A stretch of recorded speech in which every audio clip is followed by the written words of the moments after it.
क्या दक्षिण हरियाणा को चौधर दिलाने के लिए राव कुछ नया करने के मूड में हैं? ये हम यूं ही नहीं कह रहे हैं, हम आपको बड़े विस्तार से बताएंगे आखिर ये पूरा माजरा क्या है। गुरुग्राम सीट से बेशक राव इंद्रजीत सिंह लगातार 5वीं बार लोकसभा का चुनाव जीतकर भाजपा की एनडीए सरकार में केंद्रीय राज्य मंत्री बन गए, लेकिन इस बार उन्हें जीत की खुशी होने की बजाय जीत का अंतर कम रहने की चिंता ज्यादा सताती नजर आई। राव की जीत का अंतर कम रहने का बड़ा कारण जहां मेवात रहा, वहीं रेवाड़ी और बावल विधानसभा क्षेत्र में दो बड़े वर्ग जाट और अनुसूचित समाज की नाराजगी भी रही, जबकि इससे पूर्व इन दोनों ही वर्गों में राव इंद्रजीत सिंह की मजबूत पकड़ रही है।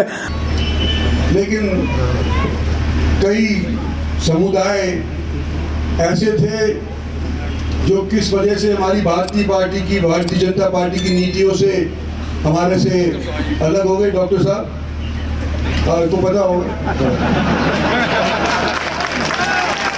हालांकि राव ने खुलकर कहा कि इन दोनों वर्गों की यह नाराजगी उनसे नहीं बल्कि बीजेपी से थी, जिसका उन्हें व्यक्तिगत रूप से इस बार चुनाव में नुकसान उठाना पड़ा। इसमें कोई दो राय नहीं है कि आज बीजेपी हरियाणा में राव बड़े जनाधार वाले नेता हैं, जिनका सीधा तौर पर दक्षिण हरियाणा की लगभग सभी विधानसभा सीटों पर प्रभाव है। वहीं विभिन्न सरकारों में राजनीतिक कारणों के चलते दक्षिण हरियाणा के साथ विकास में भेदभाव को दूर करने का जिम्मा भी राव ने उठाया हुआ है। ऐसे में राव इंद्रजीत सिंह के कंधों पर दक्षिण हरियाणा के मतदाताओं की आशाओं का वजन अन्य नेताओं की तुलना में कहीं ज्यादा है।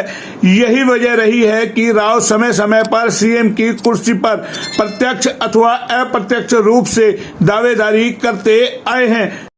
मैं यूं कह रहा हूं कि अब हरियाणा के इलेक्शन के लिए हमने तैयारी करनी पड़ेगी। भाई जो हमारे से रूस गया, तुमको पता चल जाएगा एक दिन में, 2 दिन में, गांव में तो तुमको पता ही चल रहा है। ये हमारे को दक्षिणी हरियाणा के मार्फत ही सत्तासीन होना है, नहीं तो नहीं होगी। हरियाणा का चीफ मिनिस्टर कौन होगा?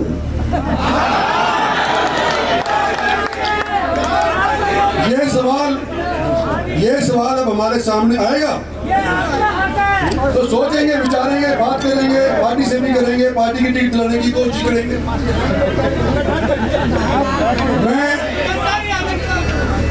मैं बावल से 23,000 वोट से जीत करके ये लड़ाई नहीं लड़ सकता।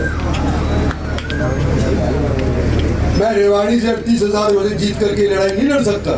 बेशक बीजेपी ने राव को लगातार तीसरी बार केंद्रीय राज्य मंत्री बना दिया है, लेकिन राव समर्थक व दक्षिण हरियाणा का एक बड़ा वर्ग इससे संतुष्ट नजर नहीं आ रहा है। समर्थकों का मानना है कि राव इंद्रजीत सिंह दक्षिण हरियाणा में लगातार बीजेपी का किला महफूज बनाए हुए हैं, लेकिन इसके बदले में राव व दक्षिण हरियाणा को वह सम्मान नहीं दिया जा रहा जिसके वह हकदार है। बेशक इस बार चुनाव में राव इंद्रजीत सिंह की जीत का अंतर कम रहा, लेकिन इस तथ्य से मुंह नहीं मोड़ा जा सकता कि आज भी दक्षिण हरियाणा में राव को सबसे अधिक मतदाताओं का समर्थन प्राप्त है। इस चुनाव में जिन वर्गों का वोट राव को नहीं मिला, उसका कारण राव नहीं बल्कि राव जिस पार्टी में है उसे कारण माना जा रहा है। तो जो मेरे को उम्मीद थी मेवात से, 2 बार मैंने मेवात में वोट मांगी और मेरे को उम्मीद के ऊपर पानी फेर दिया। इस बार भी मैंने मेवात के अंदर वोट मांगी, इस बार भी पानी फिर गया। और इस बार भी हमारे को 2.5 लाख से मेवात से हार का मुंह देख करके और गुड़गांव की तरफ आना पड़ा। बाकी रहा पटौदी, बावल और रेवाड़ी, ये 3 क्षेत्र ऐसे थे जहां से मुझे ये उम्मीद थी कि कम से कम बराबर तो रहेंगे। पिछले 5 साल की जो नफरी थी उसके बराबर तो रहेंगे। दक्षिण हरियाणा में चाहे कोई भी वर्ग अथवा समुदाय हो, राव परिवार को सदैव उनका समर्थन मिलता रहा है। यही वजह है जब दक्षिण हरियाणा को विकास कार्यों में उसका हक दिलाने व सीएम की कुर्सी का सूखापन दूर करने की बात आती है तो क्षेत्र की जनता की नजरें राव की ओर चली जाती है। यही कारण है कि इलाके को इंसाफ दिलाने के लिए राव राजनीतिक लाभ हानि की चिंता किए बगैर दक्षिण हरियाणा की चौधर की लड़ाई को धार देते रहे हैं। लोकसभा चुनाव प्रचार में राव ने खुलकर इशारा कर दिया था कि सीएम की कुर्सी का रास्ता दक्षिण हरियाणा से होकर जाता है, कि अब की बार लड़ाई चौधर की रहने वाली है।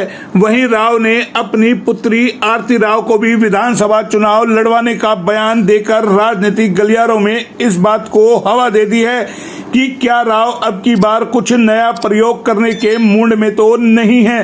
राजनीति के इतिहास में यह तथ्य सभी जानते हैं कि हरियाणा में क्षेत्रीय दल का जनक राव इंद्रजीत सिंह के पिता स्वर्गीय राव बीरेंद्र सिंह रहे हैं, जिसके बल पर राव बीरेंद्र सिंह हरियाणा के दूसरे मुख्यमंत्री भी बनने में कामयाब रहे। और आरती को मैं लड़ाऊंगा।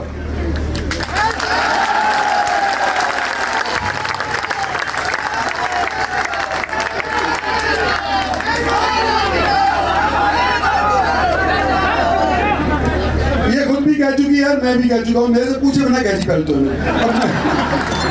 अब मैं कह रहा हूं कि इसको हम लड़ाएंगे, इसको बिना बिलाइट करेंगे। खैर, अब यह तो आने वाला समय ही बताएगा कि राव अब की बार दक्षिण हरियाणा में चौधर की लड़ाई को अंजाम तक ले जाने के लिए क्या कुछ नया प्रयोग करेंगे।